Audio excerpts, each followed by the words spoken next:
Hello everyone, welcome back to the channel. Here we are again back with another lecture of PYQ of different JEE AE exam question and ESE as well as. तो हमने AE के JEE के different जितने भी AE JEE के exam है और ESE के जितने भी PYQ को हम उनको बहुत अच्छे से सॉल्व करें विद ऑप्शंस को समझते हुए कि हमारा क्विक रिवीजन अच्छे से हो जाए. यहीं पे आपको इस लेक्चर का जो PDF है वो हमारे टेलीग्राम ग्रुप पे मिल जाएगा. टेलीग्राम ग्रुप का जो हमारा लिंक है वो आपको डिस्क्रिप्शन बॉक्स में मिल जाएगा. अगर आपने पुराने लेक्चर नहीं देखे तो अच्छे क्वेश्चन आपसे छूटने ही नहीं चाहिए, आप जरूर जाकर देख लीजिएगा. उसे उनकी वीडियो की लिंक आपको हमारे डिस्क्रिप्शन बॉक्स में मिल जाएगी. एज वेल एज प्लेलिस्ट भी बनी हुई है, आप जरूर लेक्चर्स को चेक कर लीजिएगा, अच्छे क्वेश्चन छूटने नहीं चाहिए. वहीं पे अगर हम बात करते हैं तो आपने पुराने लेक्चर्स को इतना प्यार और सपोर्ट दिया, thank you so much for that. और पहले क्वेश्चन की तरफ बढ़ते हैं और एज हमेशा की तरह पहला क्वेश्चन आप लोगों के लिए कमेंट सेक्शन में जरूर इसका आंसर दीजिएगा, कमेंट सेक्शन में आंसर जरूर दीजिएगा. तो पहला क्वेश्चन कह रहा है कि if the alkali present on brick is around 50% the condition will be. तो अगर ब्रिक पे जो हमारा अल्कलीज का परसेंटेज है वो प्रतिशत 50% के आसपास है, तो ऐसी क्या कंडीशन आ जाएगी? क्या वो स्लाइट कंडीशन है, क्या वो हैवी कंडीशन है, या फिर वो मॉडरेट कंडीशन है, या इनमें से कुछ भी नहीं है, फ्लेकिंग की कंडीशन है? तो स्लाइट, हैवी, मॉडरेट या फ्लेकिंग में से किस कंडीशन में है, ये प्लीज़ ज़रूर कमेंट सेक्शन में बताइएगा. अब अगले क्वेश्चन की तरफ बढ़ते हैं. तो अगला क्वेश्चन कह रहा है कि soundness test of cement determine quantity of free lime. क्या साउंडनेस टेस्ट जो हम सीमेंट का करते हैं उससे हमें क्या पता चलता है? क्या फ्री लाइम की क्वांटिटी पता चलती है, या फिर अल्टीमेट स्ट्रेंथ पता चलता है, या फिर ड्यूरेबिलिटी पता चलती है, या फिर इनिशियल सेटिंग पता चलती है? आप ये देख सकते हो इतने सारे एग्जाम में पूछा गया है. इनफैक्ट ये ईएससी का 2013 का प्रीवियस ईयर क्वेश्चन है. एसएससी में 2 बार पूछ चुके हैं ये. चंडीगढ़ जेई हो गया, डी ट्रिपल एस भी जेई हो गया, केरला, तो बहुत सारे इसरो में पूछा है, तो बहुत इंपॉर्टेंट क्वेश्चन में काउंट किया जाएगा. तो ये बहुत अच्छा क्वेश्चन है. ऊपर से अगर हम बात करते हैं सीमेंट की, तो सीमेंट में हमारा कंपोनेंट जो है वो है हमारा मिसाल. अगर आपको याद हो तो हमने मिसाल की ट्रिक से याद किया है, जिसमें सबसे पहला है हमारा लाइम. अगर हम लाइम की बात करते हैं तो लाइम का परसेंटेज कितना होना चाहिए? अगर हम लाइम के परसेंटेज की बात करें तो ये कुछ 63 से लेकर 67% के बीच में होना चाहिए. ऐसा ही कुछ होता है, 60 से लेकर 67% के बीच में होना चाहिए. लेकिन अभी कुछ परसेंटेज है. अब इसकी अगर हम बात करें, तो अगर हम बात करते हैं इसकी, तो ऐसा क्या है? तो अगर हम सीमेंट की कंपोजिशन की बात करें तो मिसाल विद डबल ए, तो सबसे पहला हमारा लाइम है, जिसमें अभी हमने देखा कि लाइम की परसेंटेज हमारी 60 से लेकर 67% के बीच में होनी चाहिए. तो अगर अब इसका बात करें तो ये सबसे ज़्यादा स्ट्रेंथ प्रोवाइड करता है, इसलिए इसकी परसेंटेज ज़्यादा है. स्ट्रेंथ के लिए रिस्पॉन्सिबल है लाइम हमारा सीमेंट में. लेकिन अगर ये परसेंटेज से ज़्यादा हो जाए तो हमें साउंडनेस की प्रॉब्लम देखने को मिलती है. साउंडनेस या अनसाउंडनेस बोल लो, तो अनसाउंडनेस देखने को मिलता है. तो इसमें क्या है, साउंडनेस में क्या होता है कि जो वॉल्यूम है, साउंडनेस का मतलब ही क्या है कि वॉल्यूम में चेंज आना लगता है. वॉल्यूम में आपको चेंज देखने को मिलेगा. अब वॉल्यूम में चेंज देखने को मिला मतलब कि हमारा स्ट्रेस लगता है किसी ऊपर, तो वॉल्यूम में चेंज है मतलब एरिया में चेंज है. एरिया में चेंज है मतलब स्ट्रेस हमारा परमिसिबल लेवल से, जो परमिसिबल लिमिट है उससे ज़्यादा हो गया, तो हमें इसके वजह से क्रैक्स देखने को मिलते हैं. जहाँ पे भी हमें ये देखने को मिल रहा है वॉल्यूम चेंज, उस वहाँ पर हमें क्रैक्स देखने को मिल सकते हैं, जब हमारे स्ट्रेस का वैल्यू परमिसिबल लेवल से अलग हो गया. तो अब लाइम की बात करते हैं तो 60 से लेकर 67% तक है, उसमें वो स्ट्रेंथ के लिए रिस्पॉन्सिबल है. लेकिन जैसे ही वो एक्सेस हो जाएगा, अगर वो एक्सेस हो जा रहा है तो वो हमें किस लिए रिस्पॉन्सिबल है? साउंडनेस के लिए प्रॉब्लम करता है. वहीं पे अगर हम बात करते हैं ए से, तो ए का हमारा क्या है? एल्यूमिना. अगर मैं दूसरा बात करूँ तो वह है हमारा एल्यूमिना. उससे भी पहले अगर हम लाइम से पहले की बात करें तो ये हमारा सिलिका. जो सिलिका है ना, लाइम के बाद सिलिका का ही परसेंटेज सबसे ज़्यादा होता है. इसका मतलब ये भी हमारे स्ट्रेंथ के लिए रिस्पॉन्सिबल है. तो ये स्ट्रेंथ के लिए तो रिस्पॉन्सिबल है ही, लेकिन ये हमारा अगर बहुत ज़्यादा हो गया अपने लिमिट से, तो उसकी वजह से हमें सेटिंग टाइम में इंक्रीज देखने को मिलता है. सेटिंग टाइम में देखने को मिलेगा चेंज. अब अगर हम बात करते हैं इसकी वैल्यू कितनी होनी चाहिए सिलिका की, तो 17 से लेकर 25% के बीच में होना चाहिए. 17 से लेकर 25% के बीच में हमारे सिलिका की वैल्यू होनी चाहिए. वहीं पर अगर हम एल्यूमिना की बात करते हैं तो 3 से लेकर 8% तक के बीच में होनी चाहिए. ये किस लिए रिस्पॉन्सिबल है? तो ये हमारा क्विक सेटिंग के लिए रिस्पॉन्सिबल है. अगर हम बात करते हैं कि एल्यूमिना की प्रेजेंट होना चाहिए अपने हमारे सीमेंट में, बहुत ज़्यादा ज़रूरी है, तो वो क्विक सेटिंग के लिए रिस्पॉन्सिबल है. वहीं पे अगर ये एक्सेस में हो जाता है, अगर एक्सेस में हो जाता है तो जैसे सिलिका सिलिका के एक्सेस होने में हमें सेटिंग टाइम में चेंज देखने को मिलता है, लाइम के एक्सेस होने में हमें साउंडनेस में चेंज देखने को मिलता है, उसी तरीके से एल्यूमिना के चेंज होने में, एल्यूमिना के एक्सेस होने पे हमें, और इस वजह से हमारा जो सीमेंट है वो वीक होने लगेगा. तो इसकी वजह से आप ये लिख सकते हो कि वीकन द सीमेंट. ये क्या करता है, अगर एल्यूमिना का हमारा एक्सेस होने लगा तो हमारे सीमेंट को वीक कर देता है, वीकन द सीमेंट. ये हमारे एक्सेस की वजह से प्रॉब्लम देखने को मिलती है. अगर हम एल्यूमिना के परसेंटेज की बात करें हैं तो 3 से 8% होना चाहिए, और अगर ये एक्सेस में हो गया तो हमारे सीमेंट को वीक करने लगता है।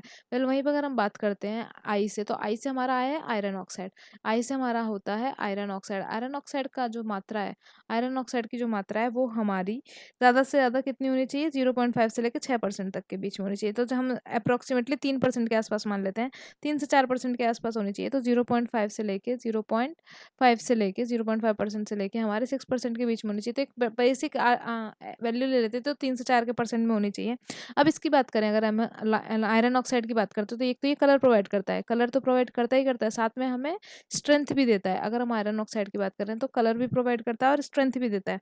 वेल वहीं पे अगर हम एम से बात करें तो मैग्नीशिया जो है, मैग्नीशिया की वजह से भी हमें क्या देखने को मिलता है, मैग्नीशिया बिल्कुल आयरन की तरह हमें कलर और स्ट्रेंथ प्रोवाइड करता है, लेकिन अगर ये एक्सेस में हो जाए, ये भी एक्सेस में हो जाए, तो हमें ये साउंडनेस की प्रॉब्लम देखने को मिलती है। अगर हमारा मैग्नीशिया एक्सेस में हो जाए तो क्या वैल्यू है जिससे वो एक्सेस में नहीं होना चाहिए, तो वो है हमारा 0.1 से लेके 4%। मतलब एक तरीके से आप अगर मानना चाहो तो ये हमारा 3 से 4% के बीच में होना चाहिए, ये 2% मान लो।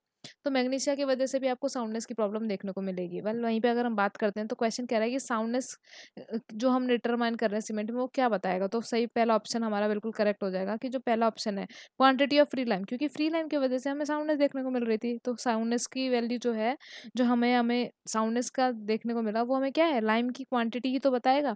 फिर वहीं पे अगर हम अगले क्वेश्चन की तरफ बढ़ते हैं तो अगला क्वेश्चन कह रहा है कि what is the amount of water use to conduct the initial setting time test of cement which has standard consistency of P. तो आप ये क्वेश्चन भी देख सकते हो, इवन यहाँ और लगा है, इसका मतलब ये क्वेश्चन सिर्फ सिविल एसएससी जेई 2020 में 18 में, मतलब 20 में 18 में पूछ रहे हैं, चंडीगढ़ जेई में पूछ रहे हैं, पता नहीं किन किन एग्जाम में पूछा गया है। वेल वहीं पे अगर हम बात करते हैं तो ये क्वेश्चन यही खत्म नहीं हो रहा, इसी तरीके से घुमा के, if the P is the standard consistency of the cement, the amount of water use to initial find the initial setting time of the cement is. तो यहाँ पे आप देख सकते हो कि फिर से ये ईएससी का 1995 का क्वेश्चन है। वेल वहीं पे हम बात करते हैं तो गुजरात एसएससी 2017 में, और डी ट्रिपल एस भी तो पूछा ही है 23 में, तो लेकिन बहुत सारे, मतलब 2019 में पूछा है 23 तारीख को, तो बहुत सारे एग्जाम में पूछा गया है, तो ये क्वेश्चन इंपॉर्टेंट है। तो अब अगर हम इसकी बात करें तो कुछ थोड़ा सा समझ लेते हैं टर्म्स को, लेकिन इनिशियल सेटिंग की बात करते हैं सबसे पहले।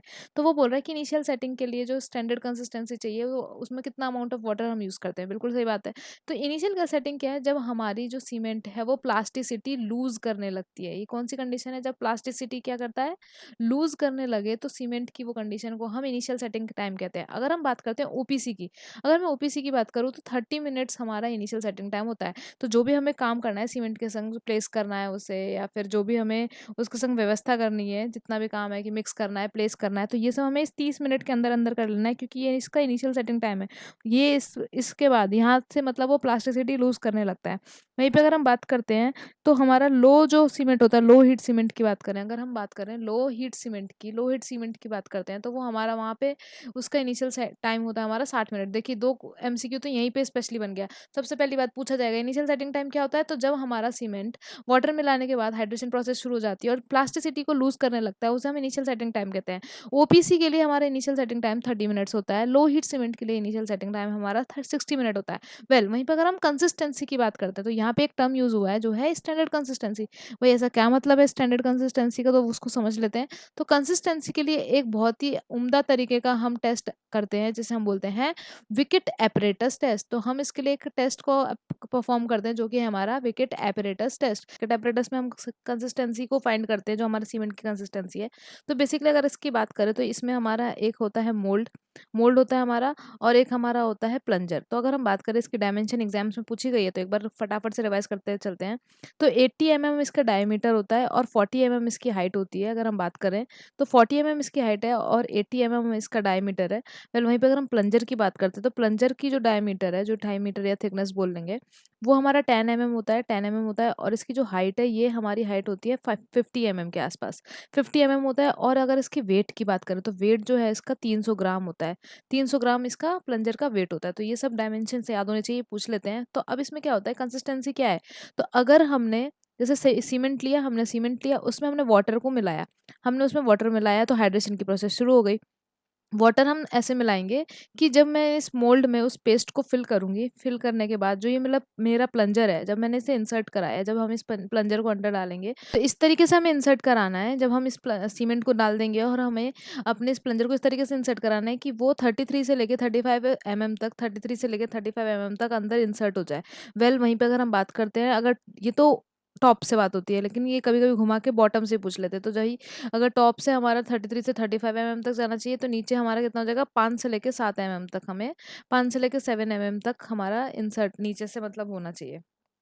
तो जिस वाटर के कंटेंट पे ये वाली कंडीशन हमारी सेटिस्फाई होती है, उसी को हम कंसिस्टेंसी लिमिट का वाटर कहेंगे। कंसिस्टेंसी ऑफ सीमेंट में जो वाटर का हमारा है, उसको हम पी से शो करते हैं, उस वाटर कंटेंट को हम पी से शो करते हैं। तो अब वो बोल रहा है कि जब आप इनिशियल टेस्ट करते हो, भाई इनिशियल सेटिंग टेस्ट कर रहे हो अपने सीमेंट का, इनिशियल सेटिंग टेस्ट मतलब जो हमारा लूजिंग करेक्टर, मतलब जो उसकी प्लास्टिसिटी है वो स्टार्ट होने लगी। तो इनिशियल सेटिंग के लिए हमें जो वाटर का अमाउंट चाहिए, इस पी का हम कितना परसेंट लेते हैं, ये पूछ रहा है कि हम इस पी का कितना परसेंट वाटर ले लेते हैं। तो अगर हम इस ऑप्शंस को देखते हुए चले, तो ऑप्शन कह रहा है कि आप क्या 0.55 पी लेते हो, 0.35 लेते हो, 0.75 लेते हो या 0.85 लेते हो। तो इसका आंसर हो जाएगा हमारा डी ऑप्शन, 0.85। तो इनिशियल सेटिंग टाइम के लिए टेस्ट करो या फिर फाइनल सेटिंग टाइम के लिए करो, इस पी का जो ये वाटर कंटेंट है जिसपे हमने कंसिस्टेंसी का टेस्ट किया है, इस पी में दोनों के लिए ये हम 0.85 पी लेते हैं। अब यहाँ पे कुछ और समझ लेते हैं कि जब हम इनिशियल सेटिंग टाइम का टेस्ट करते हैं या फिर फाइनल सेटिंग टाइम का टेस्ट करते हैं, तो हमारा विकेट एपरेटस में ही करते हैं, पर हमारी निडल्स चेंज हो जाती है। तो अगर इनिशियल सेटिंग टाइम की बात करें तो स्क्वायर निडल होती है, वहीं पर अगर हम बात करते हैं फाइनल सेटिंग टाइम के लिए, तो एक हमारी एन्यूलर निडल होती है जो सर्कुलर फॉर्म में, इसकी डायमेंशन 1 होती है, इसकी डायमेंशन 1 होती है और इसकी हमारी 5 तक होती है। तो इनिशियल सेटिंग टाइम में क्या होता है, ये जो 1 का हमारा स्क्वायर है प्लंजर, वो हमारा इंसर्ट होना चाहिए। लेकिन जो फाइनल सेटिंग टाइम की बात होती है, तो जो हमारा एन्युलर होता है, ये 5 का जो डायमीटर का हमारा जो प्लंजर होगा, वो बस इम्प्रेशन बनाए, वो इंसर्ट नहीं होना चाहिए। तो ये कुछ हमारे टेस्ट है जो हम करते हैं, परफॉर्म करते हैं। तो हमारे इनिशियल सेटिंग टाइम का टेस्ट देख लिया हमने, स्टैंडर्ड कंसिस्टेंसी क्या है, किस तरीके से फाइंड करते हैं, उसकी जो हमारी यूनिट्स हैं, जो हमारे डायमेंशन, हम उनको देख लिया है। अब अगले क्वेश्चन को देखते हैं। तो अगला क्वेश्चन कह रहा है कि standard deviation when optimistic time is 1 day, pessimistic time is 8 day and most likely time is 3 day. तो यहाँ पे हमारे 3 टाइप के टाइम दे रखे हैं। तो हमारा सबसे पहली बात, अगर 3 टाइम दे रखे हैं, तो ये कौन सी कंडीशन है, सीपीएम या पर्ट? तो सबसे पहली बात, ये पर्ट की कंडीशन है। ये हमारा पर्ट की कंडीशन है, जिसमें अब हमें एक ऑप्टिमिस्टिक टाइम दे रखा है, जैसे हम टीओ से शो करते हैं। पेसिमिस्टिक टाइम दे रखा है, जैसे पीएम से शो करते हैं। और हमारा एक मोस्ट लाइकली टाइम दे रखा है, जैसे हम टीएम से शो करते हैं। तो सबसे पहली बात, ऑप्टिमिस्टिक टाइम क्या होता है? जो भी मैंने अपने प्रोजेक्ट के लिए एक आइडियल कंडीशन को सोचा है, अगर वो आइडियल कंडीशन, जो भी कंडीशन सोची है कि ये वाला हो जाएगा, ये वाला इवेंट, ये वाली एक्टिविटी हो जाएगी, ये वाली एक्टिविटी हो जाएगी, फिर हमारा ये होगा, जो एक पूरी पर्टिकुलरली प्लानिंग की है, अगर वो एकदम आइडियल है, उसमें कोई भी दिक्कत नहीं, क्योंकि हम भी पूरे दिन का प्लान करते हैं, पर जरूरी नहीं है जैसा प्लान किया वैसा हो। तो लेकिन यहाँ पे हम ऑप्टिमिस्टिक टाइम में क्या आते हैं, बिल्कुल ऑप्टिमिस्टिक पॉजिटिव है कि जैसी हमने सिचुएशन सोची है, बिल्कुल वैसी तरीके से होगी, तो उस प्रोजेक्ट को कंप्लीट करने में हमारा 1 डे लगेगा। पेसिमिस्टिक टाइम क्या है कि हमने एकदम ये सोच लिया कि यार जो भी हमने डिसाइड किया वैसा तो कुछ नहीं होने वाला है, बहुत सारी प्रॉब्लम आ सकती है, तो हम उसको हिसाब से लेके चलते हैं, तो हमारा टीपी से शो करते हैं, और ये हमारा 8 डेज हो गया। मोस्ट लाइकली क्या है, इन दोनों के कहीं बीच में, कि मतलब दोनों सिचुएशन को बीच में लेते हुए, कि हो भी सकता है कुछ कंडीशन हो जाए और कुछ कंडीशन ना हो, तो उनके बीच में मोस्ट लाइकली टाइम, उसको कंडीशन जो प्रोजेक्ट को कंप्लीट करने में टाइम लगेगा, वो है हमारा 3 डेज। तो अब ये बोल रहा है स्टैंडर्ड डेविएशन निकालो। तो पहली बात, स्टैंडर्ड डेविएशन का फॉर्मूला क्या होता है, जो हमारा वेरिएंस होता है उसका अंडर रूट, वेरिएंस जो होता है उसका अंडर रूट। अब इसके लिए हमें वेरिएंस का फॉर्मूला पता होना चाहिए। तो अगर वेरिएंस की बात करें, तो वेरिएंस का फॉर्मूला बहुत ईजी है। अगर आपको टीपी और टी नॉट पता है, तो बस TP minus T not upon 6, ये तो हो गया हमारा इसका होल स्क्वायर, ये तो हमारा वेरिएंस का फॉर्मूला हो गया। पर हमें अंडर रूट में चाहिए, क्योंकि हमें स्टैंडर्ड डेविएशन निकालना है, क्योंकि क्वेश्चन में स्टैंडर्ड डेविएशन पूछा है। अगर हम बात करें क्वेश्चन में डेविएशन पूछा है स्टैंडर्ड, तो स्टैंडर्ड डेविएशन कहता है कि ये हमारा वेरिएंस का अंडर रूट है। तो ठीक है, टीपी की वैल्यू को पुट करते हैं। तो टीपी की वैल्यू हमें क्या दे रखी है, 8। वेल वहीं पर टी नॉट की वैल्यू दे रखी है हमें 1, 1/6। तो ये हो गया हमारा कुछ 7/6 आ रहा है, और इसमें अगर हम बात करें तो 1.167 डेज जो है हमारा, ये करेक्ट ऑप्शन हो जाएगा। तो ए ऑप्शन की बात करें, तो इस क्वेश्चन का करेक्ट ऑप्शन हो जाएगा हमारा 1.167 डेज। तो इससे हमें यह पता चल गया कि एक तो वेरिएंस होता है, क्या वेरिएंस का फॉर्मूला होता है टीपी माइनस, मतलब पेसिमिस्टिक टाइम माइनस हमारा ऑप्टिमिस्टिक टाइम अपॉन 6 का होल स्क्वायर, लेकिन हमें तो वेरिएंस नहीं चाहिए था, हमें चाहिए था standard deviation. Standard deviation variance का हमारा स्क्वायर रूट होता है, तो हमने इसका स्क्वायर रूट हटाने की जगह हमने इस 2 को ही हटा दिया, क्योंकि अगर स्क्वायर का स्क्वायर रूट हटाओगे तो same number as it is आएगा विदाउट स्क्वायर। तो अब हमारा आंसर आ गया 1.167 डेज। वेल नेक्स्ट क्वेश्चन की तरफ बढ़ते हैं। नेक्स्ट क्वेश्चन कह रहा है कि the height of the sample sand to be tested is equals to 20 centimetre and height of the saturated sand. तो देखो, जिस सैंड के हमें जिस सैंपल का हमें टेस्ट करना है, सैंड का सैंपल जो है उसका टेस्ट करना है, उसकी हाइट है हमारी 20 सेंटीमीटर, और जो सैचुरेटेड सैंड है उसकी हाइट है हमारी 16 सेंटीमीटर। तो बल्किंग ऑफ सैंड फाउंड करना है, बल्किंग ऑफ सैंड फाइंड करना है, तो बिल्कुल सही है, चलो करते हैं फाइंड। तो सबसे पहली बात कि बल्किंग ऑफ सैंड क्या हो जाएगा, H1 minus H2 upon H2। मतलब जो सैचुरेटेड कंडीशन है उसमें, जो हमें जिसका टेस्ट करना है उसमें से हम सैचुरेटेड कंडीशन को माइनस कर देंगे और डिवाइड करेंगे हम सैचुरेटेड कंडीशन से ही, क्योंकि हमें बल्किंग ऑफ सैंड पता करना है। तो चलिए अब आगे बढ़ते हैं। तो 20 माइनस 16 अपॉन 16 इंटू 100, क्योंकि हमें परसेंटेज में निकालना है, ठीक है। तो 20 माइनस 16 हो जाएगा हमारा 4/16 इंटू 100। वेल अगर हम इसकी बात करते हैं तो 4 से कैंसिल करते हुए चलते हैं, तो 4 से अगर कैंसिल करेंगे तो 1 हो जाएगा ये, और ये हमारा 4 हो जाएगा, और 4 से 100 को कैंसिल करेंगे तो 25। तो इस क्वेश्चन का आंसर हो जाएगा हमारा 25%। तो B option will be the correct answer of this question. Well वहीं पे अगर हम अगले क्वेश्चन की तरफ बढ़े, तो अगला क्वेश्चन कह रहा है कि the minimum frequency of sampling for quantity 20 metre cube concrete is 3241। तो ये भी हमारे किसी गुजरात में 2017 में पूछा गया है, तो ये क्वेश्चन इंपॉर्टेंट है क्योंकि आरसीसी के कोडल प्रोविजन से रिलेटेड है। तो एक तरफ हम ले लेते हैं क्वांटिटी ऑफ कंक्रीट। तो अगर मैं क्वांटिटी ऑफ कंक्रीट की बात करूं, जो भी मूवी मीटर क्यूब में है, ये कंक्रीट की बात हो रही है, और एक तरफ हम क्या ले लेते हैं, नंबर ऑफ सैंपल्स, कि भाई नंबर ऑफ सैंपल्स कितने कितने लेंगे जैसे जैसे हमारा क्वांटिटी इंक्रीज करती जाएगी। तो अगर हम क्वांटिटी की बात करें तो एक सबसे पहले हमारा हो जाएगा 1 से 5। तो सबसे पहले हमारा हो गया 1 से 5, मतलब 1 मीटर क्यूब से लेके 5 मीटर क्यूब। फिर हमारा आ जाता है 6 से 15, 6 मीटर क्यूब से लेके 15 मीटर क्यूब। फिर हमारा आ जाता है 16 से लेके 30। तो 16 से लेके 30 मीटर क्यूब के बीच में अगर कोई भी कंडीशन है तो हमें ये फाइंड करना, इसमें फाइंड करेंगे। वेल वहीं पे आ जाता है हमारा 31 से लेके 50 मीटर क्यूब। और फिर उसके बाद क्या है हमारा, greater than 50 metre cube. 50 metre cube से जैसे भी ग्रेटर हो जाएगा हम उसके लिए देखेंगे। तो भाई सबसे पहला, अगर 1 से लेके 5 मीटर क्यूब के बीच में कंक्रीट की क्वांटिटी है तो नंबर ऑफ सैंपल चाहिए हमें 1। अगर 6 से लेके 15 के बीच में नंबर ऑफ क्वांटिटी है, अगर हमारी क्वांटिटी मीटर है, तो हमारा नंबर ऑफ सैंपल चाहिए 2। वहीं पे अगर 16 से 30 के बीच में है तो 3, और अगर हमारा 31 से 50 के बीच में है तो 4। लेकिन जैसे जैसे हमारा 50 मीटर क्यूब इंक्रीज होता जाएगा तो हर एवरी 50 मीटर क्यूब पे हम +1 करेंगे। किस में +1 करेंगे, हमारा 4 में। मान लीजिए कि अगर हमारा अगला हो जाएगा 100, तो 100 मीटर क्यूब में हमारा पहले से 4 है और उसमें +1 कर दिया तो 5। नंबर ऑफ सैंपल्स हो जाएंगे हमारे 5। पर अभी इस क्वेश्चन पे अगर हम ध्यान देते हैं तो वो कह रहा है कि 20 मीटर क्यूब कंक्रीट के लिए हमें number of frequency of sampling, कितनी फ्रीक्वेंसी ऑफ सैम्पलिंग चाहिए होगी। तो अगर 20 मीटर क्यूब की बात करें तो किस कंडीशन में आ रहा है, इस कंडीशन में आ रहा है। 20 मीटर क्यूब हमारा इस कंडीशन में आ रहा है। अगर हम बात करते हैं 20 मीटर क्यूब की, तो उसके लिए नंबर ऑफ सैंपल चाहिए होंगे हमें 3। तो नंबर ऑफ सैंपल हमें चाहिए होंगे 3, और पहला ऑप्शन इसी हिसाब से करेक्ट हो जाएगा। वेल अगले क्वेश्चन की तरफ बढ़ते हैं। अगला क्वेश्चन कह रहा है कि ग्रुप 1 दे रखा है, ग्रुप 2 दे रखा है, DSSS 2021 में क्वेश्चन पूछा गया है। तो हमें बस कुछ नहीं करना है। अगर हम ली चैटेलियर टेस्ट की बात करें तो ली चैटेलियर टेस्ट हमारा किस लिए पता करने के लिए किया जाता है, साउंडनेस को पता करने के लिए किया जाता है। इनफैक्ट ये किसकी साउंडनेस को पता करता है, बस लाइम की साउंडनेस को पता करता है। तो अगर इसमें कहीं ऑप्शन है तो देख लेते हैं। तो साउंडनेस ऑफ पहला ही ऑप्शन सही है। तो अगर हम पी की बात करें तो पी के लिए हमारा हो जाएगा 1। वेल वहीं पे क्यू की बात करनी पड़ेगी, आर की बात करनी पड़ेगी, एस की बात करनी पड़ेगी। तो क्यू कह रहा है वीबी सेट। अगर आपको याद हो तो जैसे हम स्लम टेस्ट करते हैं, कंसिस्टेंसी टेस्ट करते हैं, वैसे ही हमारा एक वीबी सेट होता है जिसमें हमारी वैल्यू है ना टाइम के बेसिस पे चलती है, कि वर्केबिलिटी हम किसके बेसिस पे करते हैं, टाइम, कि कितने टाइम पे ये मतलब हमारा पास थ्रू हो गया, तो टाइम के वर्क। तो जितना ज्यादा टाइम लेगा उतना कम वर्केबल है, और जितना कम टाइम लेगा उतना ज्यादा वर्केबल है उससे पास करने के लिए। तो जितना ज्यादा टाइम लिया इसका मतलब वो कम वर्केबल है। तो हमारे वर्केबिलिटी और कंसिस्टेंसी को पता करने के लिए हम वीबी सेट को करते हैं। तो इसका मतलब क्यू का हो गया 3। तो क्यू का हमारा 3 हो गया। आर की बात करते हैं, ब्लेन एयर परमेबिलिटी टेस्ट। अगर हम इसकी बात करें तो ये बेसिकली हमारा फाइननेस को पता करने के लिए, जो भी हमारी ऑर्डिनरी पोर्टलैंड सीमेंट है उसकी फाइननेस को काम पता करने के लिए हमारा ब्लेन एयर। परमेबिलिटी टेस्ट किया जाता है। वेल बच्चा हमारा विकेट एपरेटस, और वैसे भी हमने विकेट एपरेटस की पूरी जो डायमेंशंस है उनको देखते हुए समझते हुए चलें तो वो हमारा कंसिस्टेंसी तो पता ही करता है, सेटिंग टाइम भी पता करता है ओपीसी का। तो ये हमारा कुछ क्वेश्चन हो गया, तो जिसमें हमारा एस का मिल गया 2 और फिर आर का बचा 4, तो 1342 1342 1342 हमारा, इसका मतलब D option will be the correct answer of this question. इस क्वेश्चन का आंसर हमारा डी बिल्कुल करेक्ट। नेक्स्ट क्वेश्चन की तरफ चलते हैं। नेक्स्ट क्वेश्चन क्या कह रहा है, which of the following statement is true, the quality of water governs the strength of concrete. तो क्या पानी की क्वालिटी हमारे स्ट्रेंथ, कंक्रीट की स्ट्रेंथ को गवर्न करती है। The quantity of water required for concreting depends upon the grading of aggregate and method of compaction.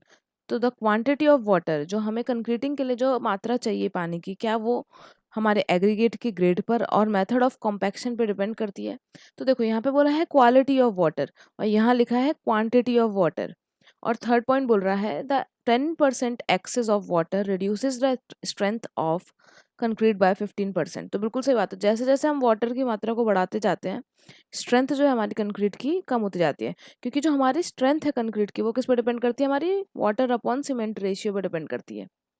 Well वहीं पे अगर हम ये बात करते हैं कि quality of water governs the strength of concrete, सही बात है कि जो वाटर की क्वालिटी है, कि किस क्वालिटी का हमने वाटर यूज़ किया है, ये हमारे कंक्रीट की स्ट्रेंथ को गवर्न करती है। वहीं पे अगर हम क्वांटिटी की बात करें तो जैसे कि अगर हमने यूज़ किया है फाइन एग्रीगेट, अगर हम फाइन एग्रीगेट ज़्यादा यूज़ करेंगे, फाइन एग्रीगेट यूज़ करेंगे, तो आप देखोगे कि उसमें वॉइड्स की मात्रा ज़्यादा है। वॉइड्स की मात्रा ज़्यादा है तो इसमें मुझे पानी की मात्रा ज़्यादा यूज़ करनी पड़ेगी। Amount of water will be more in compare to, अगर मैं कोर्स एग्रीगेट यूज़ करती हूँ तो इसमें वाटर की मात्रा कम यूज़ होगी in compare to coarse aggregate. मेरी ये जो वाटर की क्वालिटी है, वाटर का जो अमाउंट है, वाटर की जो क्वांटिटी है वो कम यूज़ होगा। तो जो अगर हमारे स्मॉल साइज का एग्रीगेट है उसमें पोरोसिटी ज़्यादा होगी, पोरोसिटी ज़्यादा होगी मतलब वॉइड्स ज़्यादा होंगे, वॉइड्स ज़्यादा होंगे तो amount of water will be more required in compare to जो हमारे बड़े साइज के पार्टिकल है, कोर्स पार्टिकल है, जो हमारे बड़े साइज के पार्टिकल है उसके कंपेयर में। तो ऑब्वियसली हमारा एग्रीगेट जैसा है यूज़ कर रहे हैं हम, उसके लिए वो हमारा जो एग्रीगेट है जिस तरीके का यूज़ कर रहे हैं उसके वजह हिसाब से हमारा क्वांटिटी ऑफ वाटर भी चेंज हो रहा है। तो ये क्वेश्चन एसएससी जेईई 2018 में पूछा गया और इस क्वेश्चन के तीनों ऑप्शन करेक्ट है, तो फिर D will be the correct answer, all the options are correct. Well अगला क्वेश्चन कह रहा है कि a mortar for which both cement and lime are mixed is called. तो आप ये देख सकते हैं कि ईएससी 2000 में भी पूछा गया है और डी ट्रिपल एस बी 2021 में पूछा गया है। भाई ईएससी में पूछा गया तो एसएससी का फेवरेट क्वेश्चन है वो। तो वो बोल रहा है कि अगर सीमेंट और लाइम हम दोनों को मिक्स करके कोई मोटार बनाते तो इस तरीके के मोटार को हम क्या कहते हैं। गॉज मोटार, सीमेंट मोटार, सिर्फ सीमेंट होता तो सीमेंट मोटार, लाइम होता तो lime motor. Light weight motor का कोई लेना देना नहीं है यहाँ पर, क्योंकि हमने कोई भी जो पोजोलाना मटेरियल है उसे नहीं मिक्स किया है। तो इस क्वेश्चन का आंसर हो जाएगा गॉज्ड मोटार। गॉज्ड मोटार, जब भी हम सीमेंट और लाइम को मिलाते हैं तो उस वाले मोटार को हम गॉज्ड मोटार कहते हैं। तो नेक्स्ट क्वेश्चन देखते हैं। नेक्स्ट क्वेश्चन क्या कह रहा है, pick up the correct statement from the following. The percentage of void in the aggregate after compaction is called the angularity number. तो क्या कॉम्पैक्शन के बाद जो परसेंटेज ऑफ वॉइड्स होते हैं एग्रीगेट में, क्या हम उसे एंगुलरिटी नंबर कहते हैं। Angular aggregate are superior to, जो एंगुलर एग्रीगेट होते हैं वो सुपीरियर है किसके, राउंड एग्रीगेट के।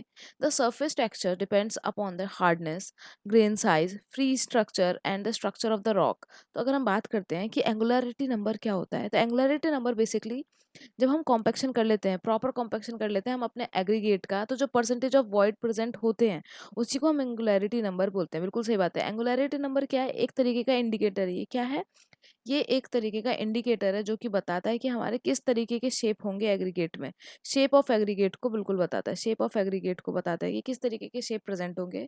ये हमारा एंगुलरिटी नंबर है। वहीं पर अगर हम बात करते हैं एंगुलरिटी नंबर की, तो ये हमारे 0 से 11 के बीच में, जो हमारा है 0 से 11 के बीच में वेराई करता है। तो ये क्वेश्चन भी बहुत इंपॉर्टेंट है कि कंस्ट्रक्शन साइट पे एग्रीगेट जो यूज़ करते हैं उनके एंगुलरिटी नंबर क्या होना चाहिए। तो 0 से लेकर 11 के बीच में हमारा एंगुलरिटी नंबर होता है। वेल वहीं पे अगर हम बात करते हैं तो ये स्टेटमेंट तो बिल्कुल करेक्ट है, दूसरा भी बिल्कुल सही है कि द एंगुलरिटी ऑफ जो हमारा एंगुलर एग्रीगेट होते हैं, जो एंगुलर एग्रीगेट होते हैं वो सुपीरियर होते हैं राउंडेड एग्रीगेट से। सही बात है। एंगुलर एग्रीगेट हमारा स्ट्रेंथ भी अच्छा प्रोवाइड करते हैं in compare to rounded aggregate में। राउंडेड एग्रीगेट क्या प्रोवाइड करते हैं, हमें ज़्यादा वर्केबिलिटी प्रोवाइड करते हैं। क्यों, क्योंकि इसमें पोरसिटी ज़्यादा होती है। वेल अगर हम वहीं पे बात करें तो जब हम कॉम्पैक्शन करने के बाद परसेंटेज ऑफ वॉइड देखते हैं तो 33% तक एटलीस्ट हम पहुंचाते हैं। तो ये जो 33% है ये किसको शो करता है, वॉल्यूम ऑफ वॉइड को शो करता है। इसका मतलब 67% किसको शो करेगा, वॉल्यूम ऑफ सॉलिड्स को शो करेगा। तो 33% जब हमारा आ रहा पहुंचा रहा है तो हम उसे वॉल्यूम ऑफ वॉइड्स बोलते हैं। वेल 67% हमारा वॉल्यूम ऑफ वॉइड्स सॉलिड्स होता है और इसकी वैल्यू हमारी 0 से लेकर 11 पे डिपेंड करती है, बीच में वेराई करती है। और अगर हम कॉम्पैक्शन कर रहे हैं तो भाई उसके साइड्स पे कितना एग्रीगेट का हार्डनेस क्या है, उसका स्ट्रक्चर क्या है, उसका ग्रेन साइज क्या है, सब बातों पर डिपेंड करेगा। तो इस वजह से तीनों स्टेटमेंट करेक्ट है, मतलब आंसर क्या हो जाएगा हमारा, D will be the correct answer, all the statements are correct. और एसएससी जेईई 2018 में ये क्वेश्चन पूछा गया है, इंपॉर्टेंट क्वेश्चन है। वहीं पे नेक्स्ट प्रश्न कह रहा है कि as per the 4031 1988 the heat of hydration of the low heat Portland cement of 7 days इज। तो 7 days में जो हमारा लो हीट पोर्टलैंड सीमेंट होता है उसकी जो हीट ऑफ हाइड्रेशन है वो क्या होती है। तो देखो ओपीसी की अगर हम बात करें, ओपीसी की बात करते हैं तो उसकी 7 days में हमारी 80-85 किलो कैलोरीज पर ग्राम के हिसाब से होती है, 80-85 के पास होती है।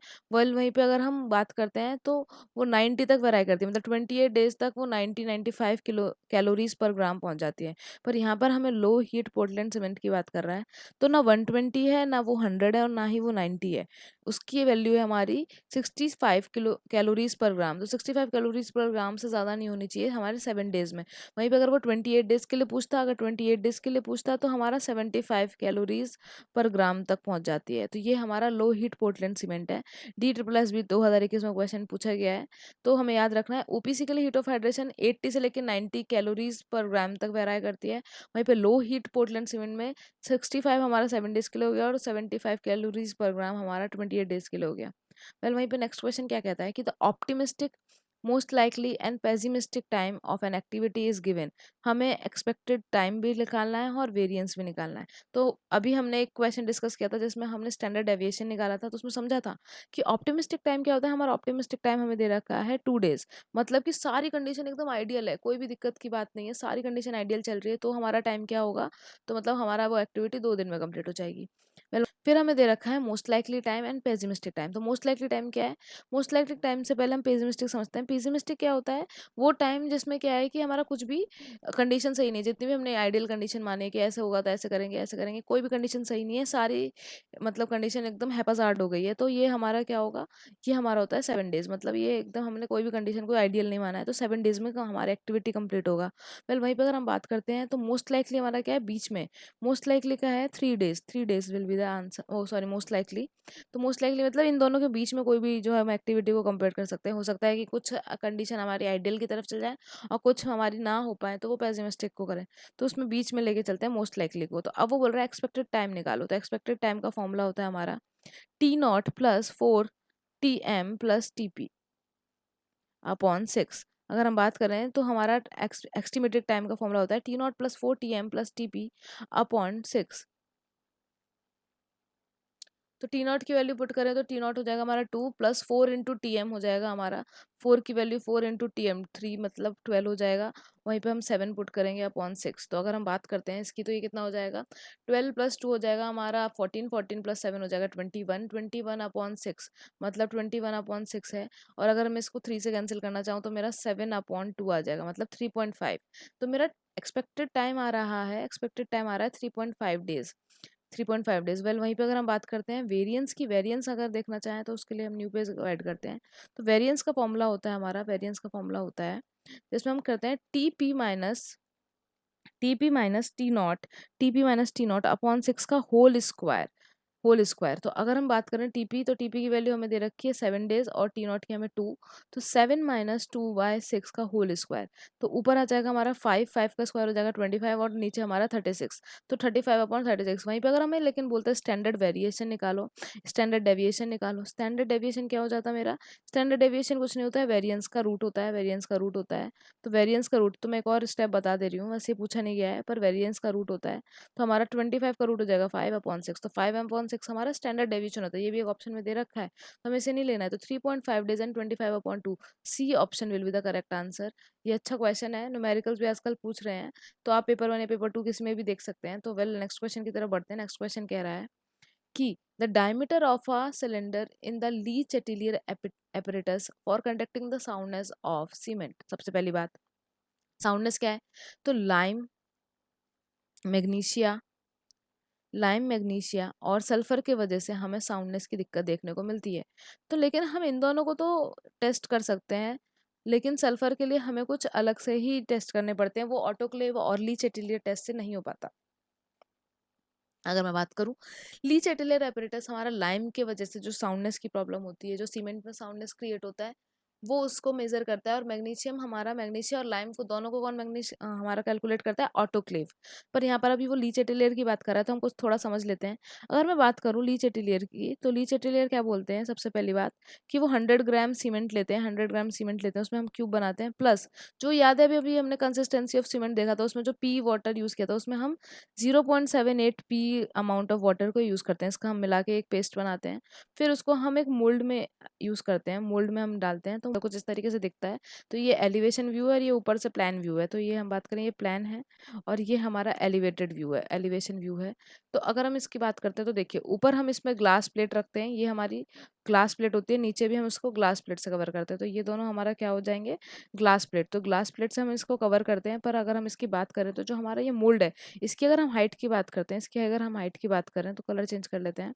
तो ये 30 mm, 30 mm की बात करते हैं। अगर हम इसकी हाइट की बात करें, तो 30 mm है, मतलब 30 mm का मोल्ड है ये हमारा। और अगर इसकी मटेरियल की बात करें, मटेरियल किस चीज़ का मटेरियल है, तो ये हमारा ब्रास का मटेरियल है। जो हम यूज़ करते हैं मोल्ड, वो हमारा ब्रास का होता है। तो अगर हम इसकी थिकनेस की बात करें, ये जो थोड़ी सी थिकनेस है, ये जो थिकनेस है, इसकी अगर थिकनेस की बात करें, ये कितनी होती है, 0.5 mm। तो थिकनेस जो है हमारी ब्रास की, ये जो हमारा पूरा मोल्ड है, इसकी अगर हम बात करें, तो 0.5 mm, 0.5 mm होती है। वेल वहीं पे अगर हम इसकी बात करें, जो ये हैंडल हमारा पीछे तक जा रहा है, अगर हम इसकी बात करते हैं, तो फिर अब ये जो है हमारा, इसकी जो वैल्यू होती है, ये होती है हमारी 165। यहाँ से लेके यहाँ तक इसकी जो वैल्यू होती है 165 mm। ये हो गया हमारा 165 mm। तो हमारे में ये जो देखा अभी हमने कि इसकी जो हाइट होती है वो 30 mm होती है, ग्लास प्लेट यूज़ किया जाता है, और जो हमारा मोल्ड है वो ब्रास का होता है, और इसकी जो थिकनेस है 0.5 mm होती है, और जो ये पीछे तक हाइट जा रही है वो 165 mm होती है। वेल वहीं पे अगर हम बात करें कि जब हम इसमें सीमेंट का पुट करते हैं, तो जो स्प्लिट है, वो जो स्प्लिट हो रहा है, वो हमारा जो स्प्लिट है वो 0.5 mm से ज़्यादा नहीं होना चाहिए।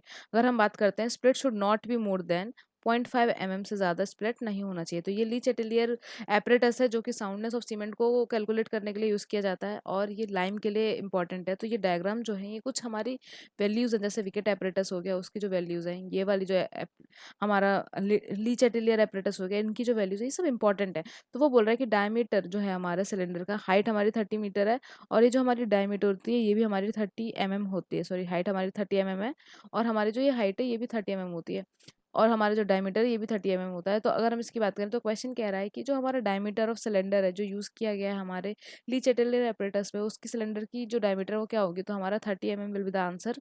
और ये अभी जस्ट रिसेंटली एसएससी जेईई 2021 में क्वेश्चन पूछा गया है। वहीं पे अगर अगली क्वेश्चन को देखें, अगला क्वेश्चन कह रहा है कि the main role of di calcium silicate compound in the cement is. तो हमारे पास 4 बोक्स कंपाउंड होते हैं। हम बोक्स कंपाउंड क्यों कहते हैं, क्योंकि उसे बोक्स साहब ने फाइंड किया था, बोक्स साहब ने इन्वेंट किया है। तो भाई बोक्स कंपाउंड हमारे 4 हैं, जिसमें से एक है हमारा C4AF, फिर है हमारा C3A, फिर हम आता आता है C3S, और फिर आता है हमारा C2S। तो अगर हम C4AF की बात करें, तो कोई भी इंजीनियरिंग प्रॉपर्टी इम्पार्ट नहीं करता है, कोई भी इंजीनियरिंग प्रॉपर्टी नहीं है, तो होना ना होना इज लाइक कुछ भी नहीं हमारे लिए मतलब करता। वहीं पे एल्यूमिना प्रेजेंट है C3A। तो ये क्या होता है, इसकी एक तो हीट ऑफ हाइड्रेशन जल्दी हो जाती है, हाइड्रेशन की प्रोसेस जल्दी कर देता है, विद इन 24 आवर्स कर लेता है कंप्लीट। फिर उसकी बात करें, तो ये एक तो हाइड्रेशन जल्दी कर लेता है, फिर अब हमारा हीट ऑफ हाइड्रेशन भी है इसमें ज़्यादा। उसके बाद ये क्या है, हमारी सेटिंग टाइम जो है, सेटिंग टाइम बहुत जल्दी सेट करा देता है, सेटिंग टाइम को एकदम से फट बढ़ा देता है, एकदम जल्दी सेट हो जाती है हमारी सीमेंट, अगर C3A की मात्रा ज़्यादा है तो अगर हम बात करें ये, तो हमारा 7 से लेके 14 डेज तक इसमें जो हमारा C3S है, जो हमारा C3S है, ये 7 से लेके 14 डेज के बीच में, ये विद इन 24 आवर्स हो जाता है हमारा C3A। ये हमारा 7 से लेके 14 डेज में हाइड्रेशन की प्रोसेस को कंप्लीट करता है, हाइड्रेशन प्रोसेस कंप्लीट करता है। उसके बाद इसमें हमारा लाइम भी और सिलिका भी है, तो ये स्ट्रेंथ इंपार्ट करता है हमें, अर्ली स्ट्रेंथ। अगर हमें अर्ली स्ट्रेंथ चाहिए, तो हम C3S की मात्रा को बढ़ा देंगे।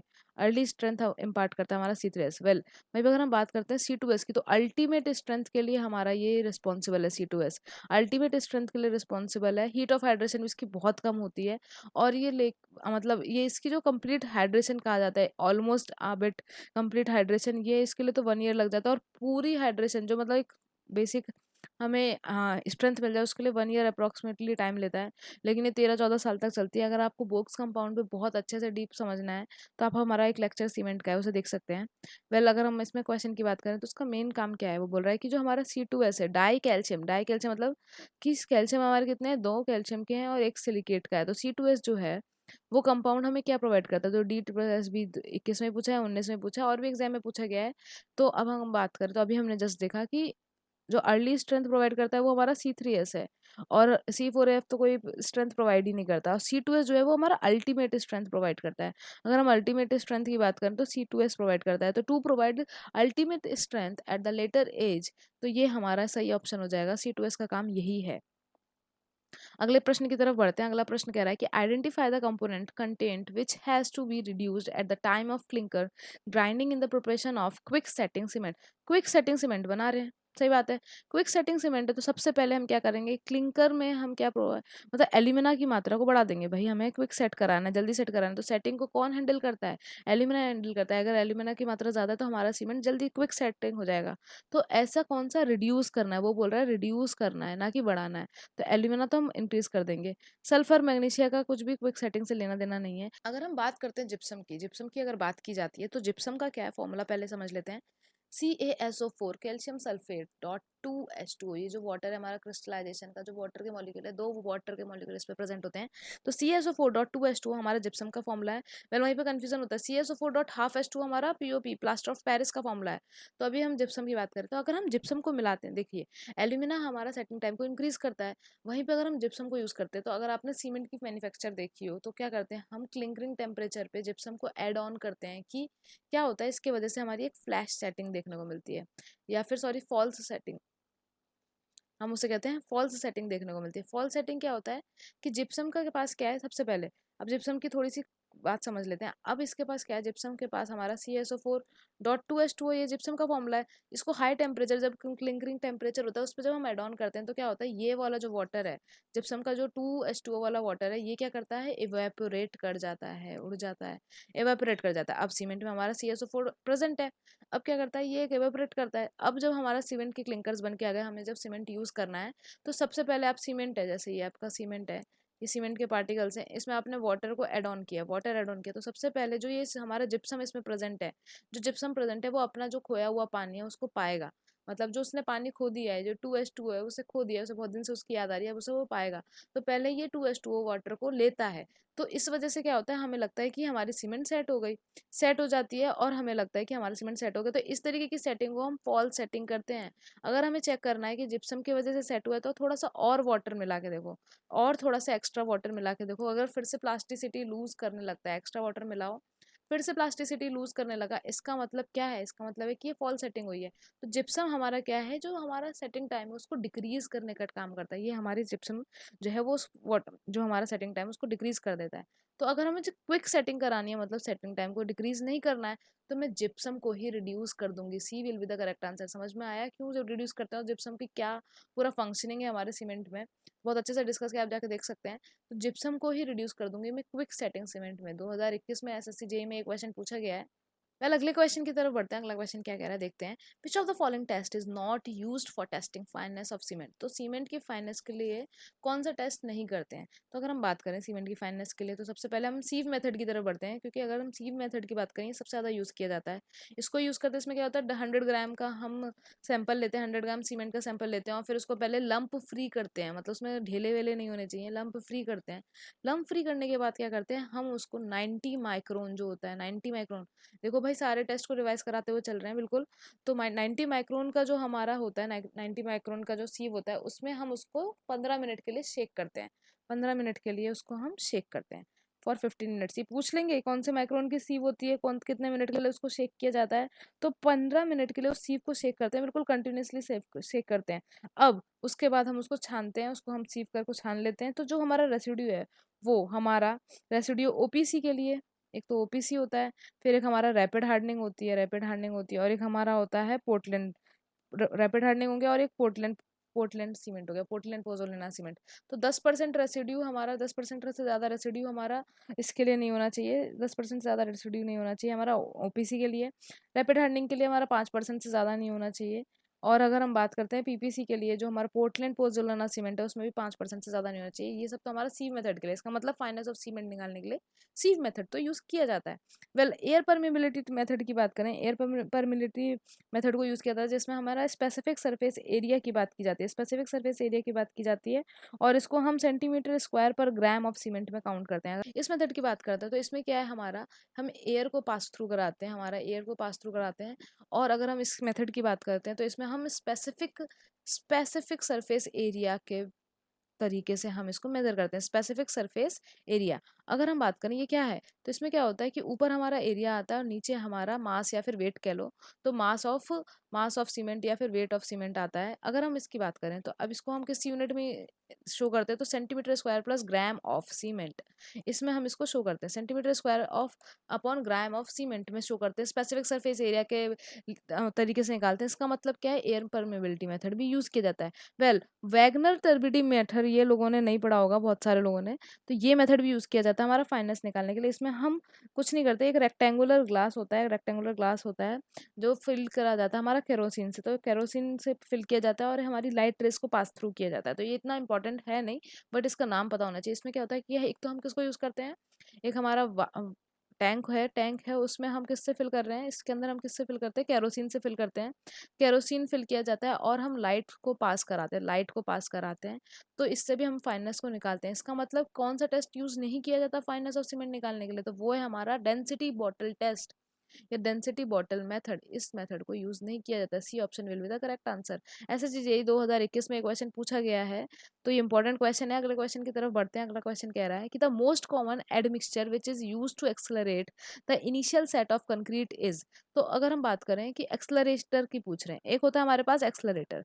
तो एग्रीगेट का काम क्या है, देखो जो भी हम कंक्रीट बनाते हैं, कंक्रीट में क्या क्या होता है, कंक्रीट में हमारा एक तो होगा सीमेंट, फिर हमारा होता है सैंड या फिर फाइन एग्रीगेट कह लो, फिर हमारा होता है कोर्स एग्रीगेट, और उसकी कुछ क्वालिटीज को इंक्रीज करने के लिए हम डालते हैं एडमिक्सचर।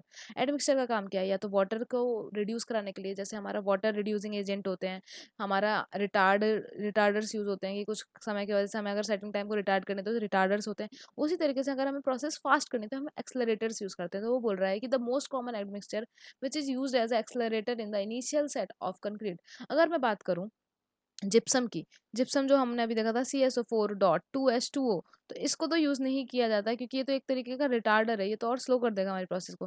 कैल्शियम कार्बोनेट नहीं, कैल्शियम कार्बोनेट को यूज नहीं किया जाता है।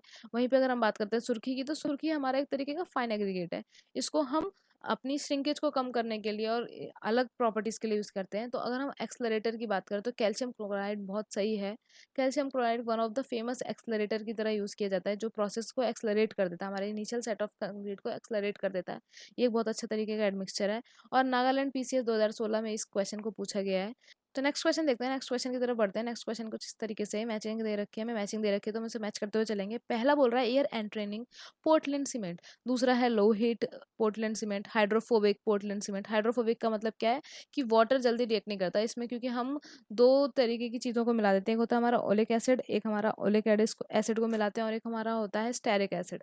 तो स्टेरिक एसिड को मिलाते हैं और हम ओलिक एसिड को मिला देते हैं। इसको मिलाने के बाद क्या होता है, ये हमारा हाइड्रोफोबिक सीमेंट बन जाता है। और फिर है हमारा रैपिड हार्डनिंग, जल्दी हार्डनिंग वाली, जो जल्दी अपना हार्डन होने लगता है, रैपिड हार्डनिंग पोर्टलैंड सीमेंट। तो चलिए फिर देखते हुए चलते हैं। तो अगर हम बात करते हैं पहले की एयर एंट्रेनिंग पोर्टलैंड सीमेंट, तो suitable for very large structure.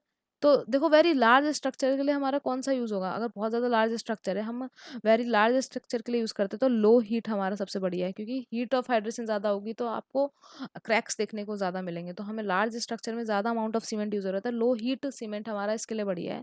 अगर इसे ABCD दिया जाए तो बी का आंसर हो जाएगा हमारा 1। ए की बात करते हैं, ABCD। अब हम बात करते हैं greater resistance to frost attack. अगर हम बात करें greater resistance to frost attack, well वहीं पे अगर हम बात करते हैं safe storage under unfavourable condition of humidity. तो safe storage under unfavourable condition of humidity, humidity मतलब वाटर का मॉइस्चर प्रेजेंट होगा, तो सेफ स्टोरेज के लिए सबसे बढ़िया हाइड्रोफोबिक। क्योंकि हाइड्रोफोबिक क्यों, सी का 4 क्यों, क्योंकि हाइड्रोफोबिक का मतलब ये कि वाटर से जल्दी रिएक्ट नहीं करेगा। तो अनफेवरेबल कंडीशन अगर है ह्यूमिडिटी की तो हम हाइड्रोफोबिक पोर्टलैंड सीमेंट को यूज करेंगे। वेल वहीं पे अगर हम बात करते हैं greater resistance to frost attack, तो ये एयर एंट्रेनिंग जो हमारा पोर्टलैंड सीमेंट होता है, ये एक तरीके का स्पेशल काइंड ऑफ सीमेंट होता है, जैसे ऑयल सीमेंट हो गया, वैसे ये एयर एंटरिंग सीमेंट है, इसमें थोड़ा सा मात्रा ऑफ एयर को एंटर कराते हैं। तो ये बेसिकली हमारा फ्रॉस्ट एक्शन का जो अटैक होता है उससे अच्छा खासा हमें ग्रेट रेजिस्टेंस प्रोवाइड करता है। तो ए का 3 हो जाएगा, ए का 3 हो गया। और बचा हमारा रैपिड हार्डनिंग पोर्टलैंड सीमेंट, जो कि अनसुटेबल है very large masses of concrete के लिए। क्यों अनसुटेबल है? रैपिड हार्डनिंग सीमेंट कहाँ यूज होता है? जैसे पेवमेंट हो गया हमारा, या प्री फैब्रिकेटेड स्ट्रक्चर्स जो हमें बनाने होते हैं, पेवमेंट हो गया, स्लीपर्स हो गए, इन सब में यूज होता है। जहाँ पर भी हमें रोड में, जहाँ पे बहुत जल्दी हमें कंस्ट्रक्शन की मात्रा को, टाइम को, हाइड्रेशन के टाइम को बढ़ा देना है, हमारे पास इतना टाइम नहीं है, हमें इसे यूज़ कराना है, तो वहाँ पर हम यूज़ करते हैं। एक तो रैपिड हार्डनिंग सीमेंट क्या है कि इसकी जो ओपीसी के कंपेयर में, या जो और भी हमारी सीमेंट है उसके कंपेयर में जो कॉस्ट है इसकी हाई होती है, कॉस्ट इसकी ज़्यादा है। दूसरी, ये बहुत ज़्यादा अमाउंट ऑफ हीट को रिलीज करता है, तो इसका हीट का जो अमाउंट है, अमाउंट ऑफ हीट जो है ज़्यादा है। अब अगर तुम लार्ज मास ऑफ कंक्रीट को यूज़ कर लोगे, एक बड़ी very large mass of concrete use कर लोगे, तो ऑब्वियसली जब ज़्यादा अमाउंट को यूज़ कर लोगे तो हीट का जो है, हमारा अमाउंट ऑफ हीट इसका ज़्यादा है, तो इसका हीट जो है वो रिलीज ज़्यादा होगा, जो कि एक हमारे बड़े स्ट्रक्चर्स के लिए अच्छा नहीं है। It is not a positive point. तो ये अनसुटेबल है हमारे लार्ज मास ऑफ कंक्रीट के लिए। तो ये हमारा ऑप्शन हो जाएगा 2। तो 3142 will be the correct answer of this question. फिर अगले क्वेश्चन की तरफ बढ़ते हैं। अगला क्वेश्चन कह रहा है कि which of the following constituent present in the blast furnace slag.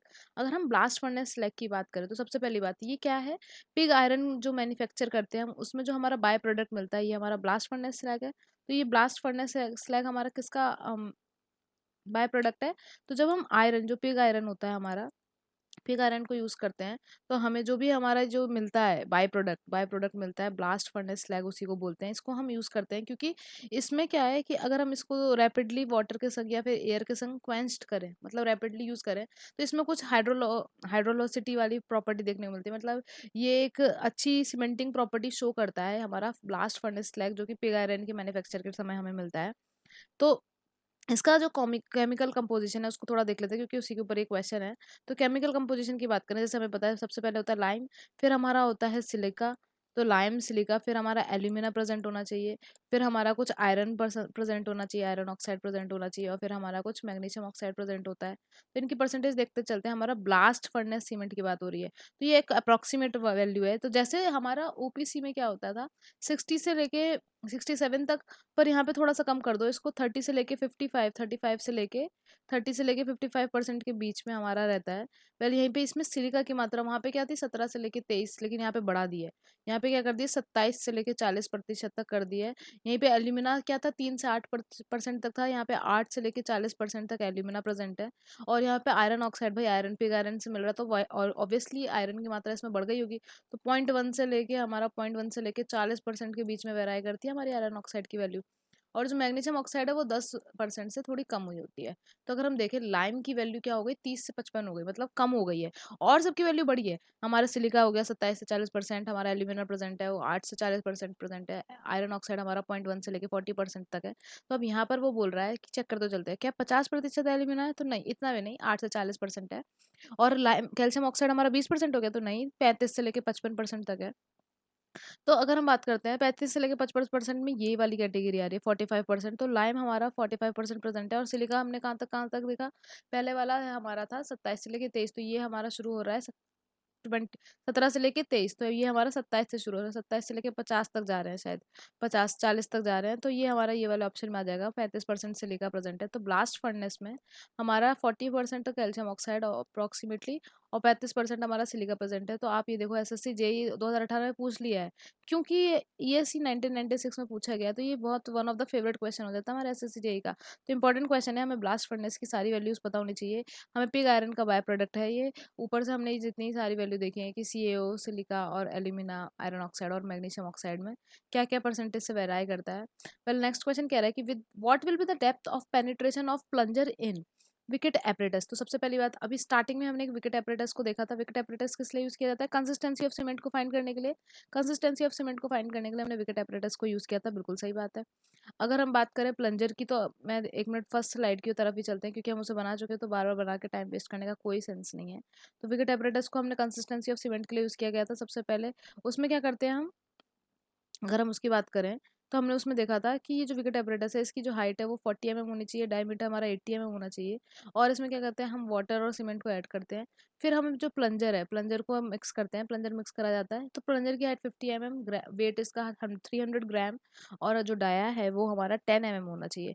अब ये बोल रहा है कि जब सीमेंट में इसको पूरा आप मिक्स करते हो तो यहाँ पे पूरा सीमेंट भरा हुआ है, तो टॉप से कितना जाना चाहिए, कितना पेनिट्रेट हो जाना चाहिए, तो 33 से लेके 35 mm ऊपर से। तो अगर हम बात करते हैं नीचे से कितना बचेगा, तो 5 से लेके 7। तो इस क्वेश्चन में तो नीचे से ही पूछ रहे हैं, ये लोग नीचे से पूछ रहे हैं from the bottom of the wicket mould. तो विकेट मोल्ड, तो ये जो हमारा बॉटम में, जो बॉटम से कितना होगा, क्योंकि अगर हम ऊपर से 33 से लेके 35 mm की बात कर रहे हैं, तो ऑब्वियसली नीचे से हमारा कितना होगा, 5 से लेकर 7 mm तक की बात करेंगे, क्योंकि हमारा टोटल कितना होता है, 40 होता है। तो 40 होता है, 40 mm की हाइट होती है, तो फिर 5 to 7 will be the correct answer. SSC 2021 में पूछा गया है 5 से 7 mm नीचे से। ऊपर से पहले पूछ लेते थे, पर देख लेना आपको ऊपर से दिया है कि नीचे से दिया है। तो 5 to 7 mm will be the correct answer. Consistency निकालने के लिए यूज़ किया जाता है। इसी से जो वाटर कंटेंट हमें मिलता है, जिसपे ये इतना हमारा हमारा प्लंजर इसमें पेनिट्रेट करने लगे ऊपर से अगर और नीचे से, तो अगर हम इसकी बात करें तो हमें जो इस वाटर कंटेंट मिलता है उसे हम पी से डिनोट करते हैं। चलिए नेक्स्ट क्वेश्चन को देखते हैं। नेक्स्ट क्वेश्चन क्या कह रहा है, एक तरीके की मैचिंग है और 2021 में पूछा गया है HP SSC जेई में। तो देखते हैं क्या कह रहा है। तो C2S दे रखा है, C3S दे रखा है, C4AF दे रखा है, C3A दे रखा है। और यहाँ पे बोल रखा है कि first two reactant set responsible for 28 days strength even after 28 days. तो 28 डेज के स्ट्रेंथ के लिए तो रेस्पॉन्सिबल है ही, और उसके बाद जो 28 डेज के बाद है उसके लिए भी रेस्पॉन्सिबल, उसके लिए स्ट्रेंथ के लिए भी रेस्पॉन्सिबल है। वेल थर्ड पॉइंट बोल रहा है कि responsible for increase in strength even after 28। मतलब क्या, अल्टीमेट, मतलब जो हमें आगे तक देते रहता है, अल्टीमेट जो हमारी हाइड्रेशन चलती रहती है, अल्टीमेट स्ट्रेंथ के लिए जो रेस्पॉन्सिबल है। और फिर इनएक्टिव कंपाउंड, तो भाई C4AF जो है हमारा, ये कोई भी इंजीनियरिंग प्रॉपर्टीज इम्पार्ट नहीं करता है। इसका मतलब क्या, ये एक तरीके का इनएक्टिव कंपाउंड है। तो C को 4 के संग में मिक्स कर देते हैं, C को 4 दे देते हैं। उसके बाद अगर हम बात करते हैं C2S की, कि ये जो अल्टीमेट के लिए हमारा C2S जो है, C2S रिस्पॉन्सिबल है। वेल ए का हो जाएगा हमारा 3। और C3S है जो हमारे 28 और 28 डेज के बाद भी स्ट्रेंथ देता है, लेकिन ये हमारी इसकी जो है 7 से लेकर 14 दिन के बीच में हाइड्रेशन प्रोसेस जाती है, फिर वो स्ट्रेंथ इंपार्ट करने लगता है। तो अर्ली स्ट्रेंथ के लिए C3S रिस्पॉन्सिबल है और अल्टीमेट स्ट्रेंथ के लिए C2S रिस्पॉन्सिबल है। तो ये हो जाएगा हमारा 2।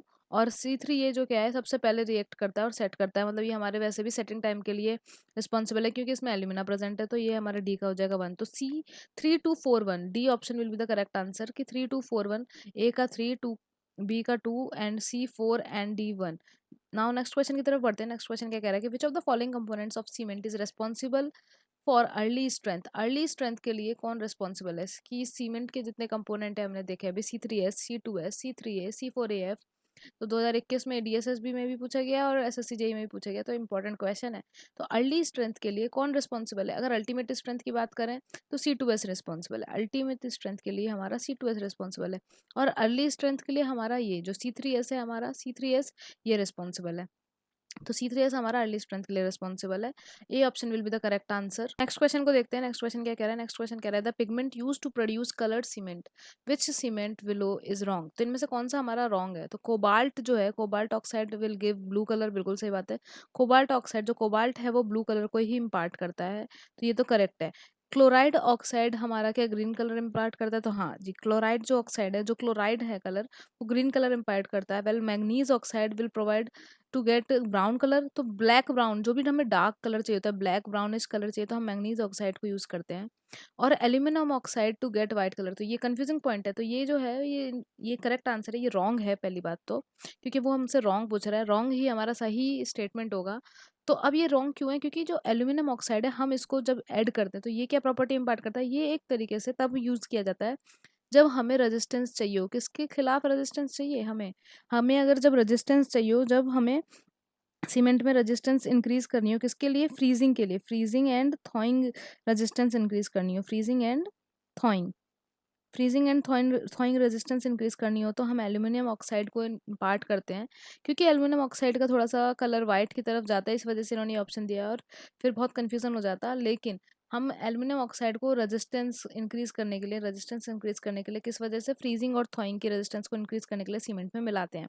तो D will be the correct answer, क्योंकि ये रॉन्ग स्टेटमेंट है। वेल नेक्स्ट क्वेश्चन की तरफ बढ़ते हैं। नेक्स्ट क्वेश्चन कह रहा है कि the addition of pozzolana to ordinary Portland cement causes. तो अगर हम पोजोलोना के एडिशन की बात करें कि हम सीमेंट में इसको क्यों ऐड करते हैं, तो एडिशन ऑफ पोज़ोलाना क्या है? तो पोज़ोलाना क्या है, एक सिलिकेट बेस्ड मटेरियल होता है सबसे पहली बात।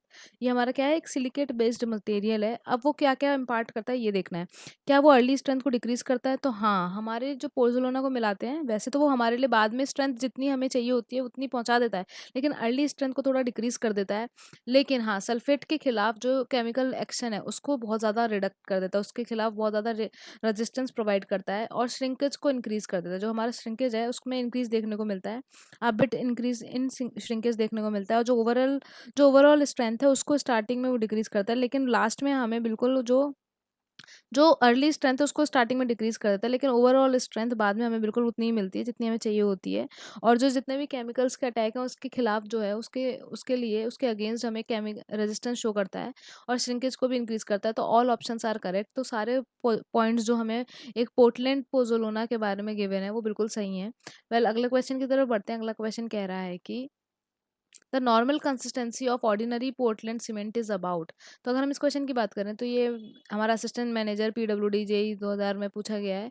तो ये क्वेश्चन अच्छा है कि वो बोल रहा है नॉर्मल कंसिस्टेंसी हमारी कितनी होनी चाहिए ऑर्डिनरी ऑर्डिनरी पोर्टलैंड सीमेंट की। तो वो 30% के आसपास होनी चाहिए। 30% will be the correct answer.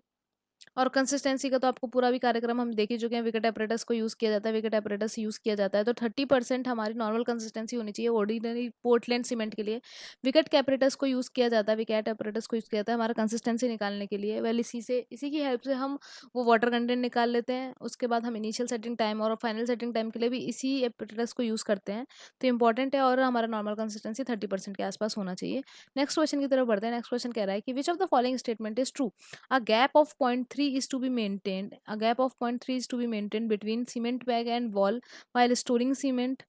और a gap of 100 centimetre is to be maintain. तो 3 मीटर मतलब क्या हो गया, अगर हम इसको मल्टीप्लाई करेंगे तो 30 सेंटीमीटर। तो ये कह रहा है कि 30 सेंटीमीटर गैप बना के रखना चाहिए, क्योंकि देखो अगर बिल्कुल जो हमारा वॉल है उसी से हम अपना वॉल में क्या है थोड़ा सा मॉइस्चर कंटेंट है, वॉल और हमारा जो सीमेंट बैग है उसको बिल्कुल हम अटैच करके रखेंगे तो हमारे सीमेंट में हाइड्रेशन की प्रोसेस होने लगेगी।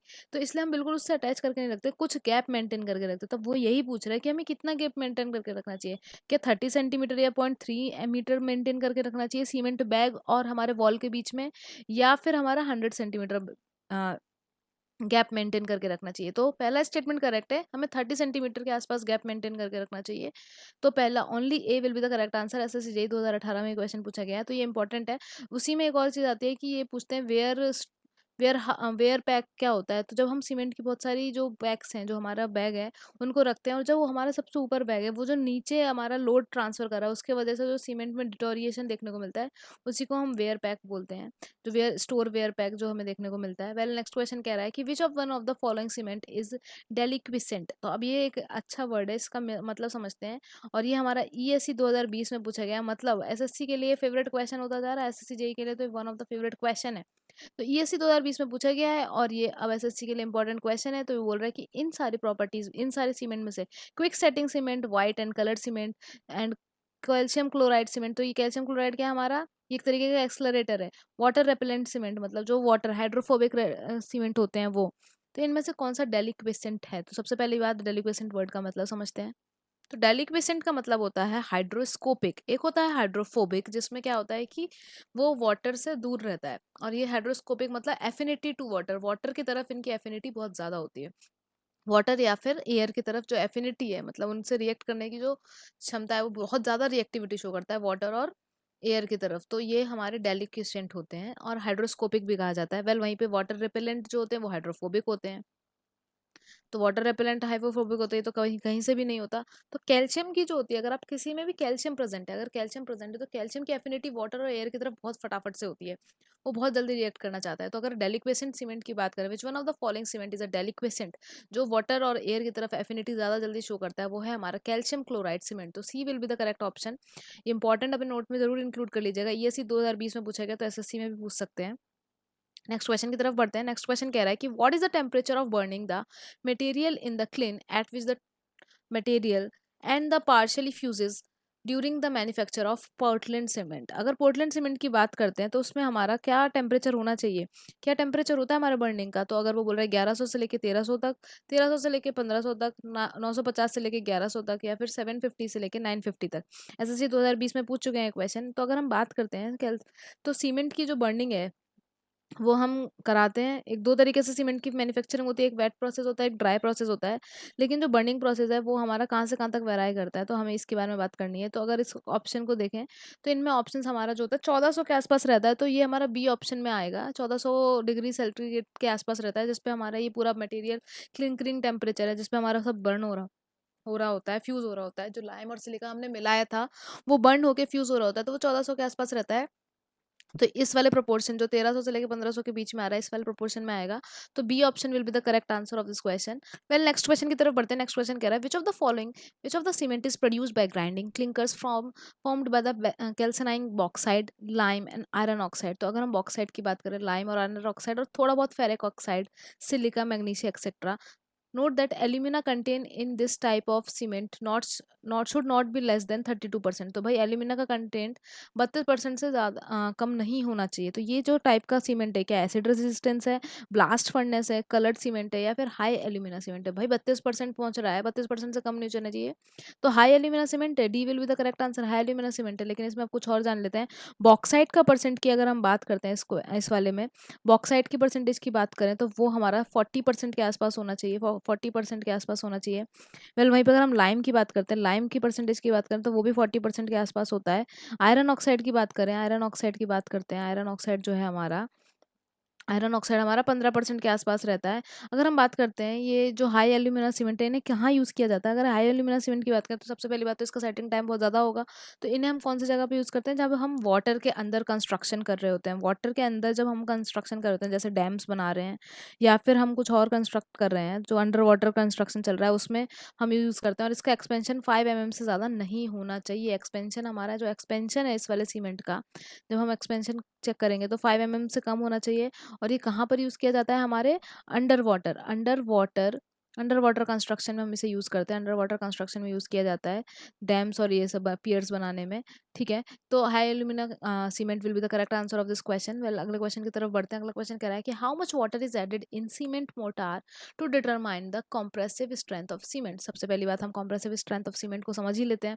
तो एक होता है हमारा कॉम्प्रेसिव स्ट्रेंथ ऑफ सीमेंट और एक होता है हमारा टेंसाइल स्ट्रेंथ ऑफ सीमेंट। तो कॉम्प्रेसिव स्ट्रेंथ ऑफ सीमेंट में सबसे पहली बात, सीमेंट जो हम लेते हैं, सीमेंट लेते हैं वो लेते हैं 185 ग्राम के आसपास। और फिर उसमें सैंड जो हम लेते हैं, हम सैंड जो लेते हैं वो होता है 555 ग्राम। तो 1:3 के रेशियो में चल रहा होता है। तो सैंड हम लेते हैं 555 ग्राम, सीमेंट लेते हैं 185 ग्राम। और हम वाटर जो यूज़ करते हैं, एक तो कंसिस्टेंसी टेस्ट जो याद है आप विकेट एपरेटस में निकालते हैं उस वाटर कंटेंट पे, तो उसको पी से शो करते हैं। तो P/4, एक तो वाटर का अमाउंट होता है हमारा P/4 प्लस 3% ऑफ वाटर। तो ये हमारा वाटर का अमाउंट है, हम इतना पानी लेते हैं, इतना वाटर लेते हैं, P/4 प्लस 3%। और हमारा 185 सीमेंट होता है और सैंड होता है हमारा 555। स्पेशली ये कौन सी सीमेंट होती है, इसमें भी एक पूछा जाता है कौन सा सीमेंट, तो इनॉर सैंड बोलते हैं इसे, इनॉर सैंड बोलते हैं। 555 ग्राम ली जाती है। उसके बाद क्या होता है, 1:3 में मिला लिया, इसका पूरा कंपोज पेस्ट बना लेंगे। फिर हम पेस्ट बनाने के बाद क्या करते हैं, इसको ब्लॉक बना के इस पे हम टेस्ट करते हैं रेट ऑफ लोडिंग कितनी होती है। रेट ऑफ लोडिंग की अगर हम बात करें, इसमें हमारा रेट ऑफ लोडिंग हो जाएगा 35 न्यूटन पर mm² पर मिनट। हर मिनट में 1 mm² पे हम 35 न्यूटन का लगाते हैं। और जिस पे ये हमारा मतलब फेलियर देखने को मिलेगा वो हमारी क्रशिंग स्ट्रेंथ हो जाएगी। तो हम अब देखते हैं कि क्या कह रहा है, P/4 plus 3% of total mass of sand and cement. तो पहला ही ऑप्शन हमारा बिल्कुल सही बैठ गया कि पहला ही ऑप्शन हमारा सही है। P/4 plus 3% of total mass of sand and cement. Cement कितनी है हमारी 185, 185 ग्राम। और हमारा सैंड, नॉर सैंड है वो भी 555 ग्राम। और जो पी वाटर है वो क्या शो करता है, कंसिस्टेंसी, स्टैंडर्ड कंसिस्टेंसी जो हम विकेट एपरेटस के थ्रू निकालते हैं, जिसमें हमारा विकेट एपरेटस में जो हमारा प्लंजर रॉड है वो हमारा ऊपर से 33 से लेके 35 के बीच में जितने पे भी पेनिट्रेट कर जाए उसी वाटर कंटेंट को पी कहते हैं। तो A will be the correct answer of this question. अगले क्वेश्चन की तरफ बढ़ते हैं। अगला क्वेश्चन कह रहा है कि chief constituent of every brick producing clay 20 से 30% में वो क्या है। तो अगर हम बात करते हैं ब्रिक में, तो ब्रिक में एक हमारा होता है एल्यूमिना, एल्यूमिना प्रेजेंट होता है हमारा, एल्यूमिना प्रेजेंट होता है जो कि हमारा 20 से लेके 30% के बीच में ही होता है। तो इस क्वेश्चन का आंसर हमारा एल्यूमिना हो जाएगा। लेकिन हम बात करते हैं एल्यूमिना की, तो एल्यूमिना क्या इम्पार्ट करता है? प्लास्टिसिटी इम्पार्ट करता है। लेकिन अगर उसकी वैल्यू अपनी एक डिजायर्ड वैल्यू से ज़्यादा हो गई तो उसकी वजह से हमें क्या दिक्कत देखने को मिलती है? तो अगर हम ब्रिक्स में बात करें, एल्यूमिना अगर हमारा एक एक परसेंटेज से ज़्यादा, जो 20 से 30% है, उससे ज़्यादा हो गया, एक्सेस हो गया, तो हमें वार्पिंग देखने को मिलती है, हमें मतलब वार्पिंग देखने को मिलता है हमें उसमें।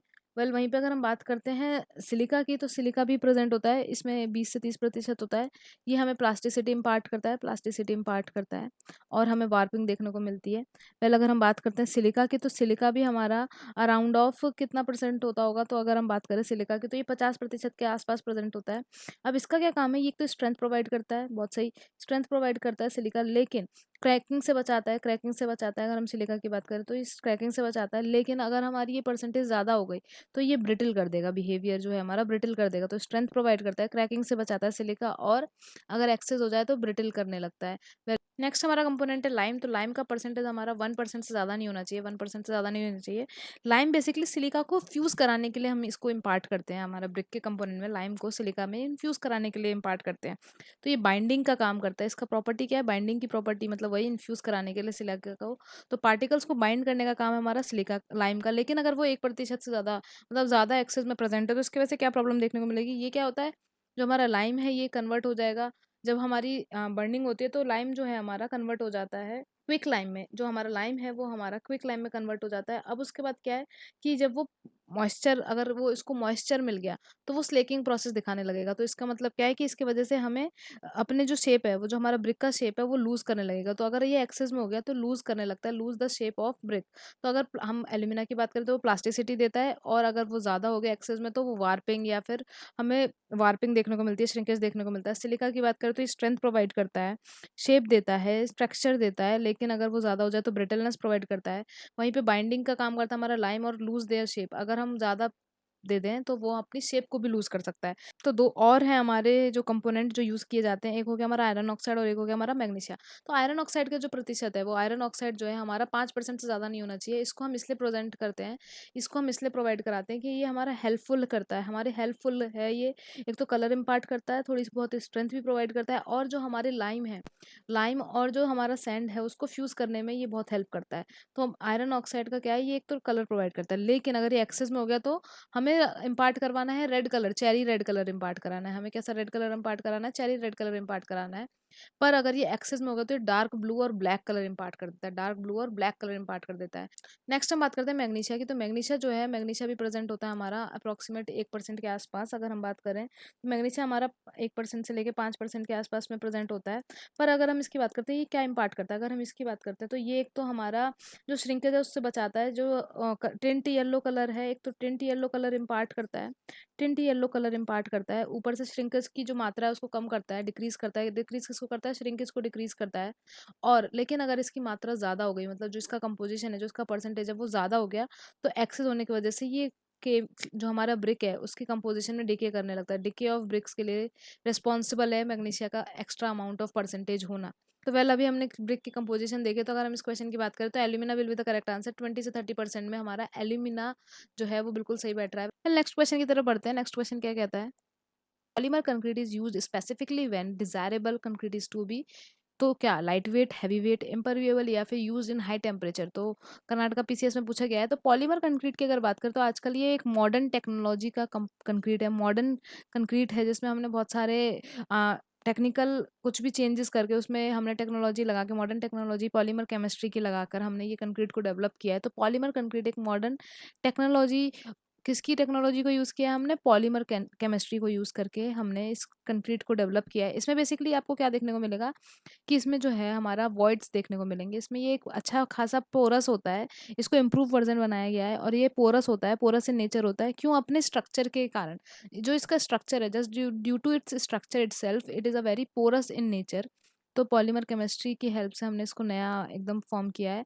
अब ये एक तरीके से पोरस होता है, पोरस इन नेचर होता है, due to its own structure, due to its own structure. अगर अपने खुद के स्ट्रक्चर की बात करें उस वजह से ये पोरस होता है। तो अगर हम इसकी बात करते हैं तो ये डिजायरेबल है किस चीज़ के लिए? इम्परमिएबल। जब हमें इम्परमिएबल वाली क्वालिटी चाहिए तो हम पॉलीमर कंक्रीट को यूज़ करते हैं। वेल नेक्स्ट क्वेश्चन की तरफ बढ़ते हैं। नेक्स्ट क्वेश्चन कह रहा है कि determine the modulus of rupture. तो एक होता है मॉड्यूलस ऑफ रप्चर जिसमें हम साइज ऑफ टेस्ट स्पेसिफिन निकालते हैं। तो जब हम कंप्रेसिव टेस्ट करते हैं कंक्रीट का तब हमें क्या चाहिए, हम देखते हैं कि 150 इंटू 150 इंटू 150 का एक क्यूब बनाते हैं या फिर सिलेंडर को यूज़ करते हैं।